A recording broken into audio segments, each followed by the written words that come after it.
मैंने पूछा बेरुखिए क्यों, तो उसने ये कहा, मैंने पूछा बेरुखिए क्यों, तो उसने ये कहा, अब नया ढूंढेंगे कोई तो पुराना हो गया। कविताएं उनके पास भी हैं, हर रंग में पढ़ने की क्षमता भी रखते हैं। आज आपके बीच में कौन सा रंग आपके बीच में बिखेरना है उन्हें, ये आप देखेंगे। एक बार जोरदार तालियां सुनीत वाजपेयी के सम्मान में आपकी ओर से आ जाएं।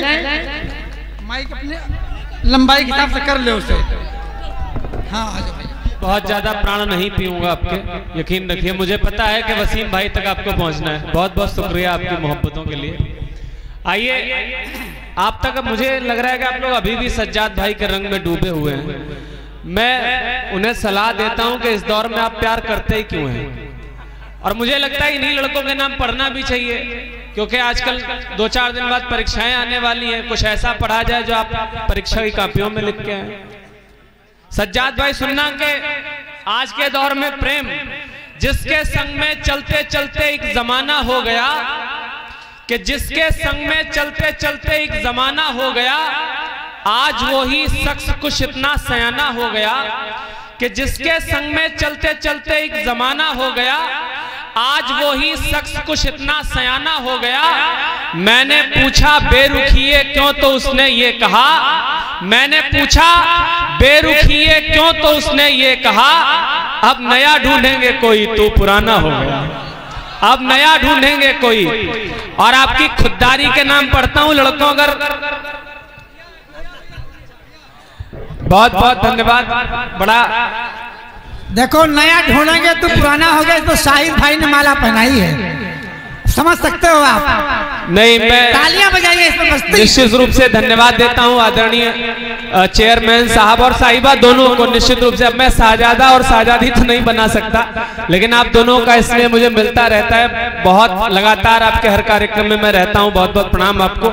लेकिन अब एक मुक्तक आपकी खुददारी के नाम पढ़ता हूं। अगर कोई लड़की छोड़ के जा रही है तो फिर जाने दो, जो जा रहा है उसको रोकने का क्या मतलब। अगर आपकी खुददारी जिंदा हो तो मैं मुक्तक पढ़ता हूं, सुनना के द्वेष छल दंभ से भरी हो तुम, के द्वेष छल दंभ से भरी हो तुम, बात करती नहीं खरी हो तुम, के द्वेष छल दंभ से भरी हो तुम, बात करती नहीं खरी हो तुम, जा रही हो तो फिर चली जाओ, कि जा रही हो तो फिर चली जाओ, कौन सा हूर की परी हो तुम, जा रही हो तो फिर चली जाओ, कौन सा हूर की परी हो तुम।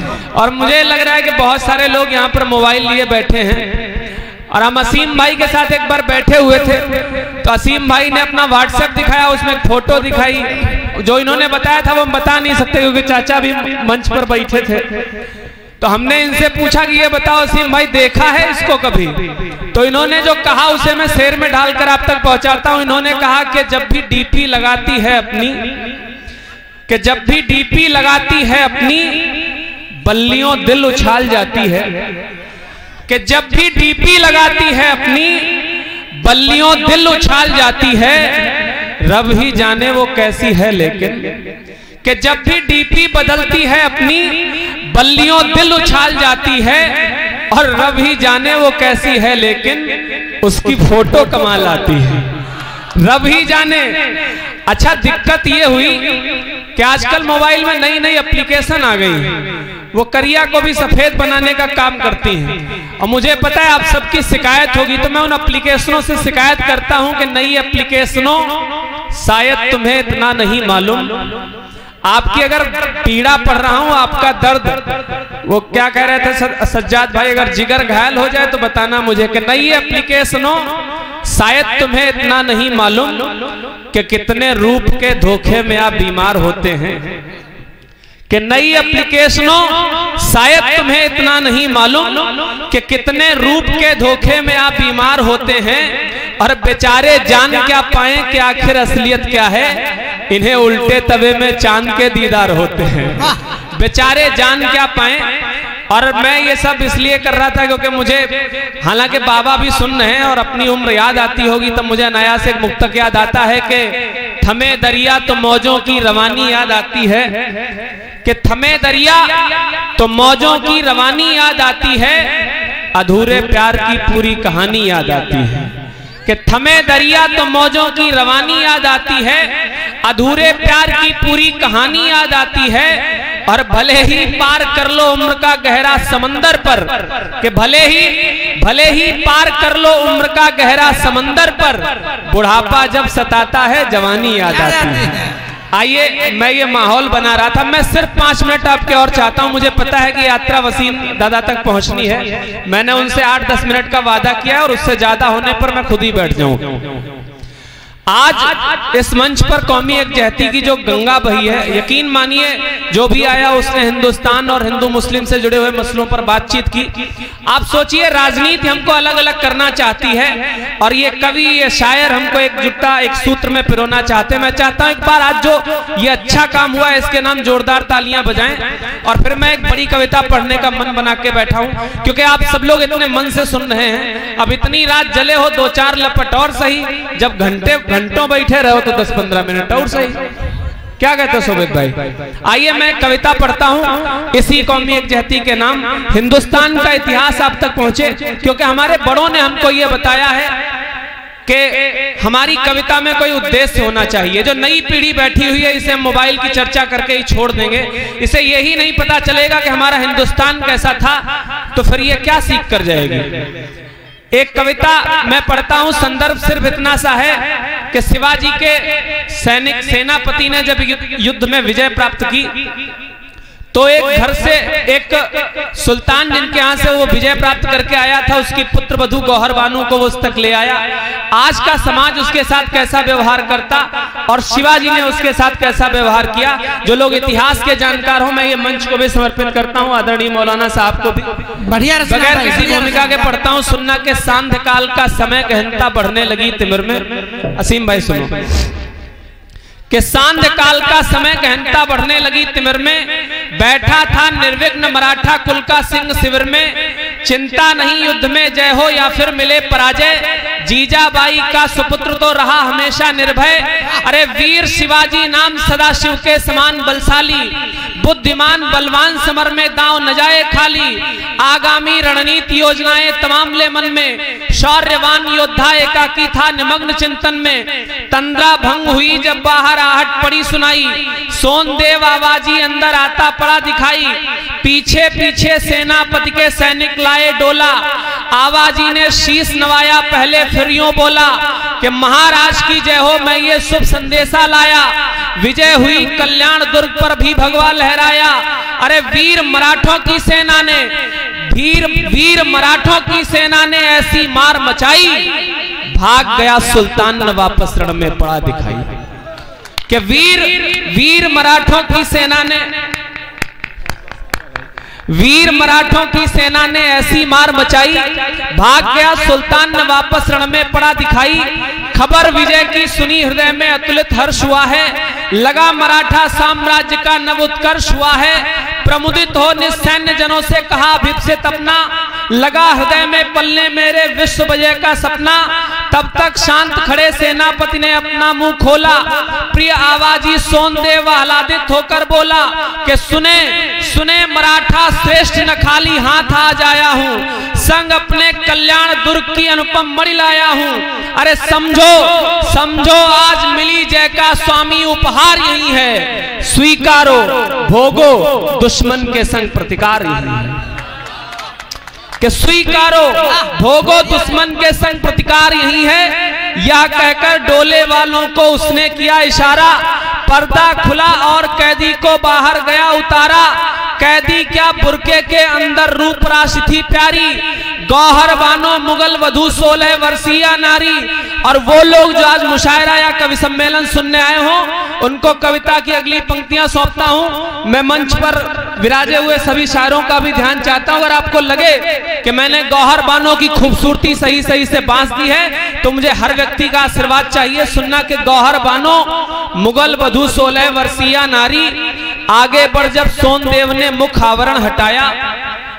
कि आगे बढ़ जब सोनदेव ने मुख आवरण हटाया, आंखें कौंध गईं सबकी तब में उजियारा छाया। वो लगती थी गौरवर्ण की दीप्तिमान आभासी, अलसाए नैनों में झलकी मधुरिम चंद्र प्रभासी।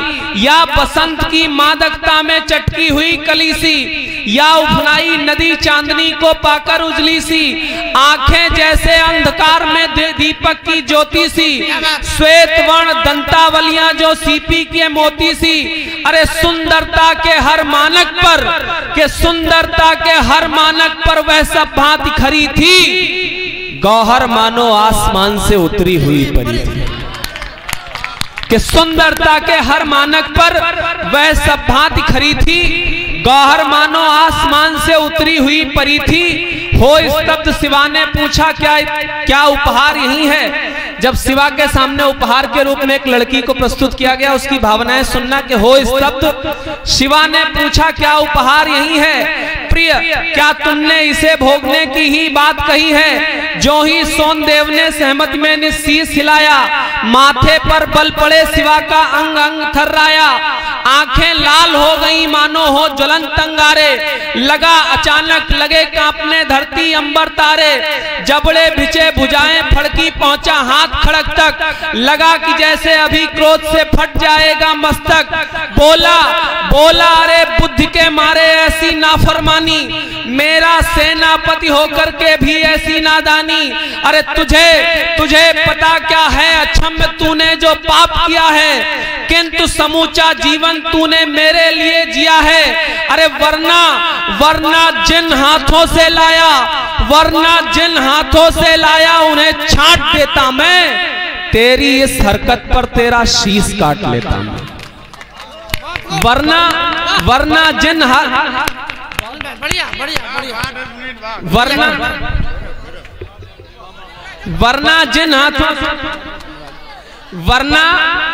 जिन हाथों से लाया उन्हें छांट देता मैं, तेरी। और जो जवान लोग हैं वो सीखें कैसे व्यवहार करना चाहिए आज के युग में, कि वरना जिन हाथों से लाया उन्हें छांट देता मैं, तेरी इस हरकत पर तेरा शीश काट लेता मैं। याद न आए तुझे क्षणिक भी स्कूल की मर्यादा, कैसे आया दुष्ट हृदय में ये नापाक इरादा, क्यों न विचारा मैं कुपंथ पर कभी न पांव धरूंगा, जैसा तूने सोचा वैसा किंचित नहीं करूंगा। अरे ये जो खड़ी सामने है, कि ये जो खड़ी सामने है ये मणिमाला प्यारी है, और भले शत्रु के घर की है पर नारी तो नारी है। कि भले शत्रु के घर की है पर नारी तो नारी है। सोच रहा हूं कल जगदीश्वर जब इंसाफ करेगा, यदि कुछ अनुचित हुआ समय क्या मुझको माफ करेगा। कि मैं फिसला तो कौन कहेगा बल पर उसकी गाथा, मेरे कारण झुक जाएगा पुरखों तक का माथा। कि आगे आने वाली पीढ़ी की होगी ये बानी, आगे आने वाली पीढ़ी की होगी ये बानी। कैसा था वो मर्द के जिससे संभली नहीं जवानी, कैसा था वो मर्द के जिससे संभली नहीं जवानी। ख्याति हुई जो हासिल अब तक विजय प्राप्त कर रण में, वह संपूर्ण प्रतिष्ठा मेरी मिट जाएगी क्षण में। लिखेगा इतिहास वक्त भरकर आंखों में पानी, होगी कालिक पुती मराठा कुल की अमर कहानी। इसीलिए आदेश तुम्हें दे रहा कि वापस जाओ, जैसे ले आए हो इसको वैसे ही पहुंचाओ। इधर सुन रही थी सब कुछ गौहर चुपचाप खड़ी थी, कि इधर सुन रही थी सब कुछ गौहर चुपचाप खड़ी थी। उसकी खातिर समय कठिन था अचरज भरी घड़ी थी। विस्मित देख शिवा ने उसके सम्मुख कदम बढ़ाया, हाथ जोड़कर दुश्मन की स्त्री को शीश नवाया।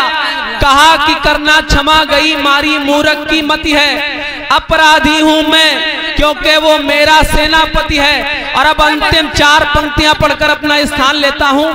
अगर एक अच्छी संदेश परक कविता हो गई हो तो मुझे आशीर्वाद के साथ विदा करें। अंतिम 2-3 सेकंड आपसे मांगता हूं। शिवा ने उस लड़की के नाम, उस कुलवधू के नाम संबोधन क्या प्रयोग किया, क्या कहा शिवा ने उससे, यही संदेश था इस कहानी का। और इन्हीं 4 पंक्तियों के लिए मैंने पूरी कविता लिखी। अपनी अंतिम पंक्तियां पढ़कर अपना स्थान लेता हूं। कि कहा कि करना क्षमा गई मारी मूरख की मति है, अपराधी हूं मैं क्योंकि वो मेरा सेनापति है। अरे क्षमा मांग गौहर को उसने जब निशीश उठाया, कि क्षमा मांग गौहर को उसने जब निशीश उठाया। क्षमा मांग गौहर को उसने जब ने शीश उठाया, देख रूप को कहा तुझे ईश्वर ने स्वयं बनाया, कि काश मेरे घर में होती, कि काश मेरे घर में होती, निश्चित मेरी जा होती, काश मेरे घर में होती, निश्चित मेरी जा होती, और तुझसा सुंदर होता मैं यदि तू मेरी माँ होती, तुझसा सुंदर होता मैं यदि तू मेरी माँ होती।